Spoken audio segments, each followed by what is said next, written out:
Shanjwe ngo bamwumba kazabina bashija nangwa n'abaferirwa babona bahende ko kureberera amakagabo bwe bari kureberera abana babo enshonga habwenshi bine kweteraho muringo ogwo kutunga entasya echayirize bamwe kwegitorombe bina bitari bimwe na bimwe okora emirimo y'ebyemikono mu district ya Rubirizi. Hariho abana bingi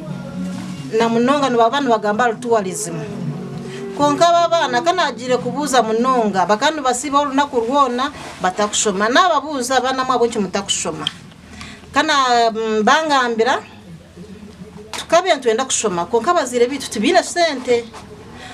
batata bitu tubakuturebera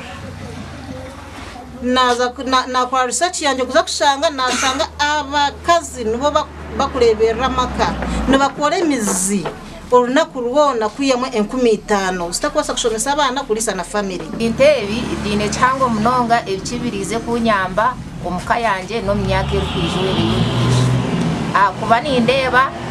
ebibebe bindukuruka nimbiguza ngura ebinte byo munju nkoraho school fees ngure bitabo by'abana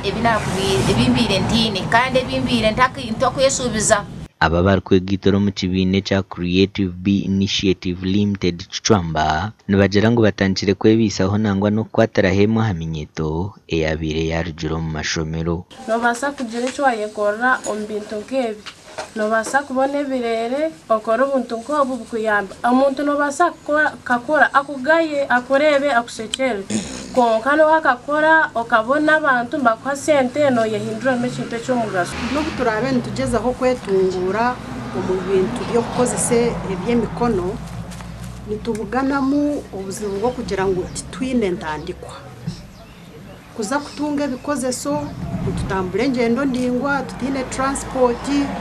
mesente zitariho kugira ngo tubigure nko mukatara hari kuba hari hihi